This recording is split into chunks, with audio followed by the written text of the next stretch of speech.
What is up, guys? Rick Hack is here, and I'm taking a break from the Division to go over some amazing community-designed exotics for Destiny. Now, for those of you who don't know, this series got started when I partnered with the artist Benjamin Raderman. Now, he makes these amazingly realistic Destiny exotic weapon concepts, and what he's been doing is taking ideas from the comments section of this series and creating these exotic concepts for them. So the exotic concepts that you're going to be seeing in this video came from ideas left in the comment section of last week's video. And at the end of the video, I'm going to talk about how to properly submit your ideas so that they might be featured in next week's Exotic Concepts video. I also want to say that Benjamin Raderman's art station is linked in the description down below. I would definitely recommend checking him out to see more about the exotics being featured in this video, including their full perk tree and background, and some more exotic concepts that didn't make it into this video. Now, if you enjoy this series and want to see more, please remember to rate and share this video. And remember that although Bungie won't use any of these ideas word for word, pixel for pixel, there's no reason to think they might not get inspired by some of these ideas that we're bringing up today, and some iterations of the concepts we're going over might somehow make it into Destiny. And at the very least, Bungie will realize that, holy crap, the community really enjoys exotics. We should add more into the game. So with that out of the way, let's get started with the first exotic concept. The Panacea exotic Suros hand cannon concept by Adsi Findlay. Now, firstly, this gun looks pretty damn sweet, and I love that it is a Suros hand cannon. I've always kind of wanted those missing gun types, Suros hand cannons, Haka scout rifles actually introduced into the game. There really isn't any good reason why they're not. Now, the exotic perk for this hand cannon would make it so that after you get a precision kill with this weapon, it will remove any and all debuffs on your character and return a small amount of health.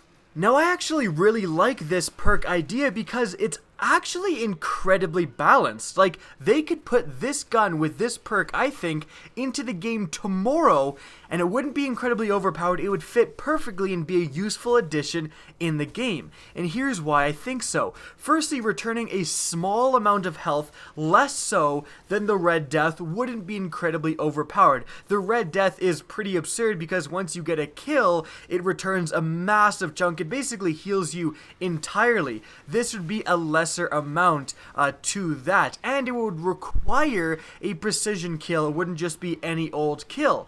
Additionally, removing a debuff. Now, when you actually think about that, when you first hear it, you don't think it's as amazing as it is, but it's actually incredibly useful.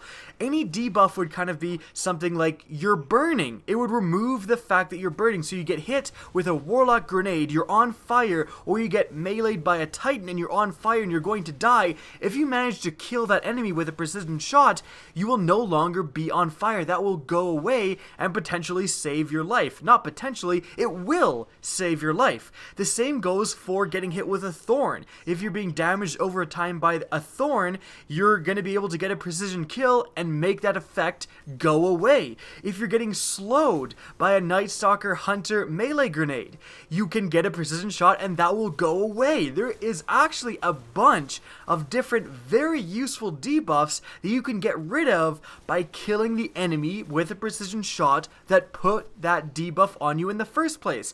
And the amount of times, if you actually think about it, that you die, that you kill trade with someone because you managed to kill them, and yet there's some sort of lingering damage on you and you end up dying too, the chance to completely remove that with this effect is, again, very useful. So I do like this concept.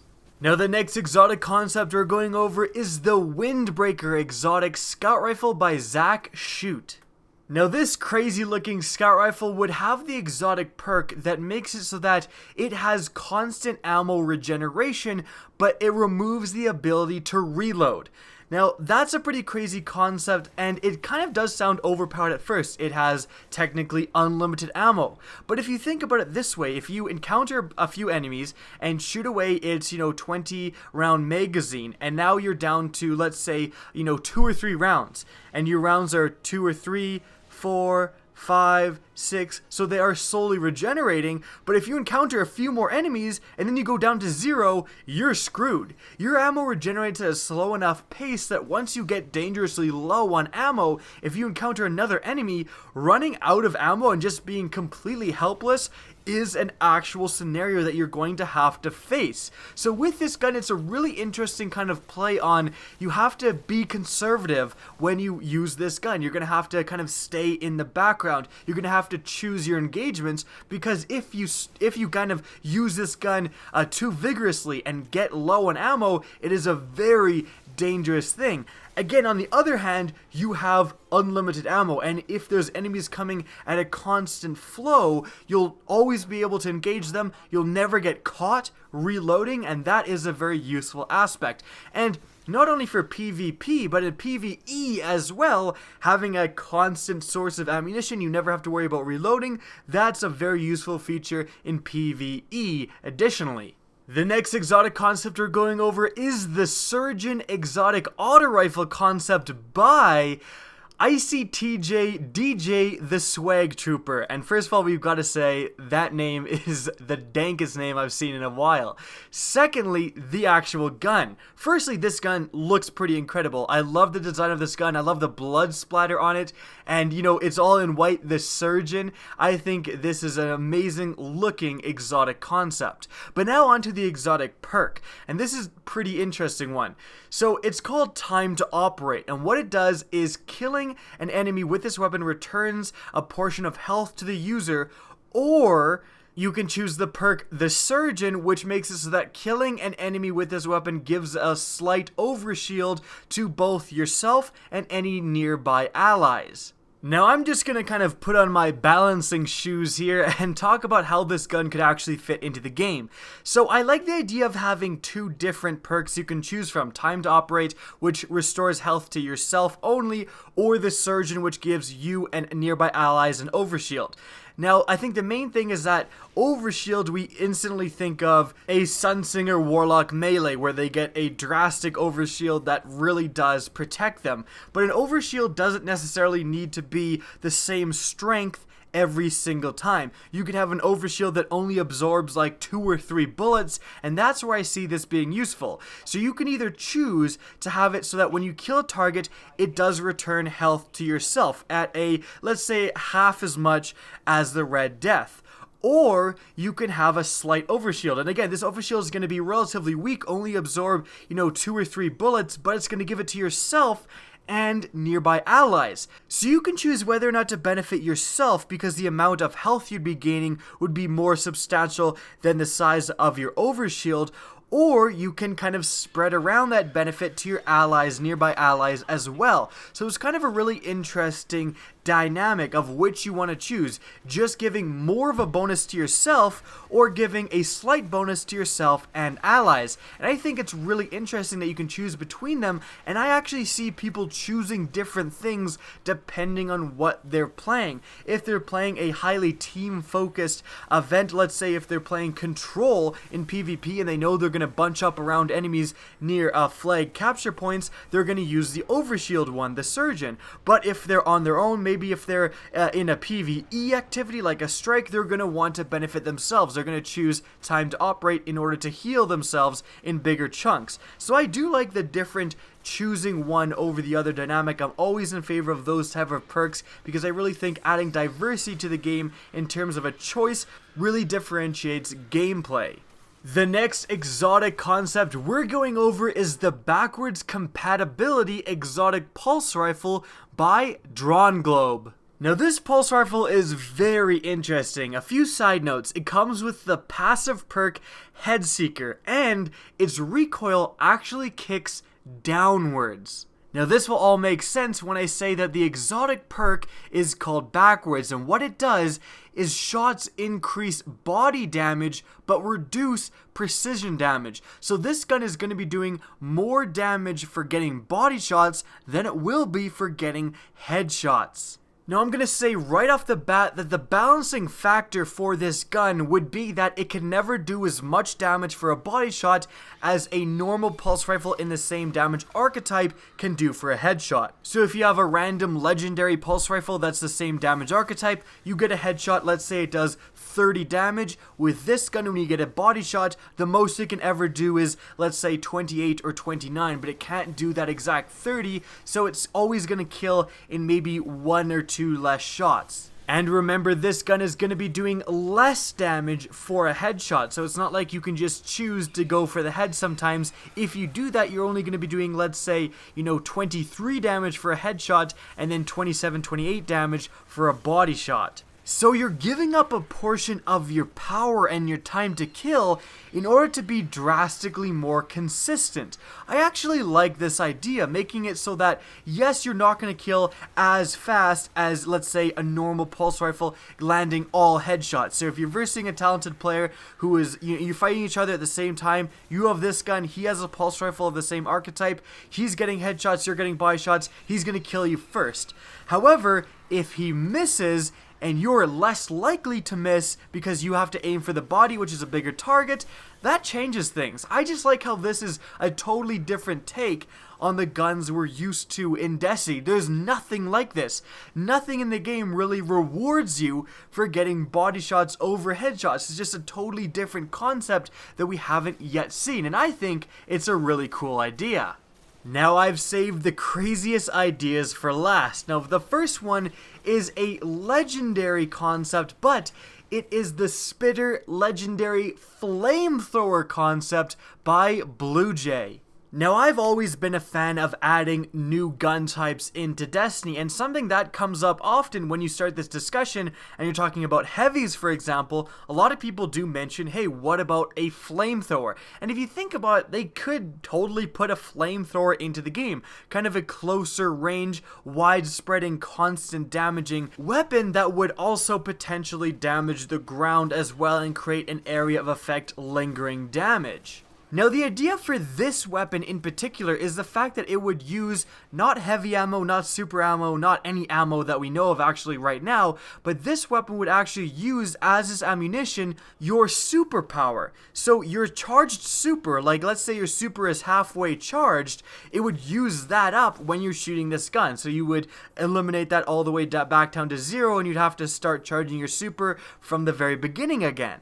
It would also make it so that if you actually had your super all the way charged, it would do more substantial damage and have kind of a special attack at that point. Now that's actually a pretty crazy idea, using your super as energy for the gun, and that's something that I had never even considered, but the more I think about it, the more I think that that might be kind of a cool idea. In fact, the Tlaloc exotic warlock scout rifle that you get from the gunsmith already kind of plays on this idea. It gets more powerful when you have your super fully charged, and although it doesn't use up your super energy like this would, it kind of like encourages you not to utilize your super, just like this gun would make it so that you can't utilize your super. You want the gun to be at its most powerful. Again, just like the Tlaloc. Now, I'm not entirely sure if this would actually work or not, but I do like the creativity of the idea nonetheless. Now, the last exotic concept we're going over is absolutely insane, and here it is. The All's End exotic hand cannon concept by Super Sam 61302. Now, first things first, this gun looks bloody insane. I love the kind of like Vex Atheon inspired crystalline design of this weapon. And when Benjamin first sent this to me, because he often sends me the concepts after he's created them, I saw this, I thought it looked amazing. I scrolled down and I read the exotic perk and I thought, I don't ever think it'll work. Now, that exotic perk is Shattered Time, and what it would do is that when you hit an enemy with this gun, for each hit, that enemy will see a tear in reality appear like on their screen, for example, if you're another guardian, and light kind of coming out from that tear and interfering with their vision. This gun would literally tear enemies from reality itself. Now again, when I read this idea, I really didn't think it would work, but then I thought about it a little bit more, and I kind of thought that, well, actually, there is already a gun that puts a vision impairing effect on enemy guardians, and I'm sure you're all familiar with this gun, the Thorn. Right, the Thorn actually puts a greenish tint, it puts a special effect on your screen when you're hit by it.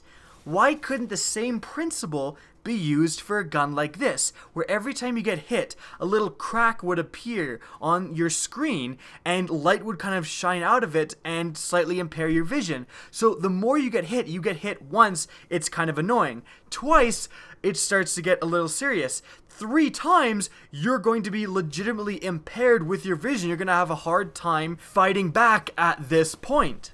And again, Bungie already programmed another gun, the Thorn, to put a vision impairment on your screen when it registers a hit, so it could do the exact same thing with the All's End. Now obviously impairing the vision of the other guardians that you fight would be a useful feature in PvP. In PvE you can't really do that as much. You're fighting AI enemies, so they would kind of just shoot you anyways. However, you could simply make it so that the more you shoot an AI enemy, he would kind of get more and more blind and disoriented, and he would start to miss more and more. Like if you shot a wizard once, maybe they would have a 10% chance to miss their shots now. Twice 20, 3 times 30, and now suddenly you're making those enemies not much of a threat anymore, and that would be a very useful feature in PvE as well.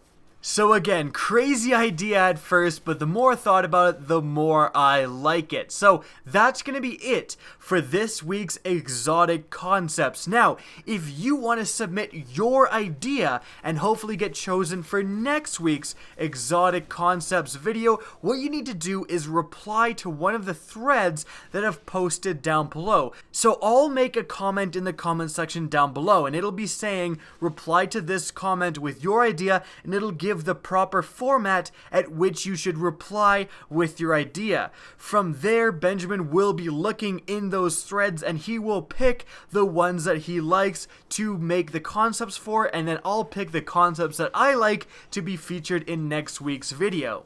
Now remember, the person you're trying to impress is Benjamin, not me. Now that is it. I hope you guys enjoyed, and if you did, again, please remember to rate and share this video. It really helps me out and it really helps get these ideas out there. Now if you want to get in touch with me and keep up to date with the latest channel activity, the best way is to follow me on Twitter. That's linked in the description down below, as is my Twitch channel, which you can also follow. Again, I hope you enjoyed the video, and as always, have a good day.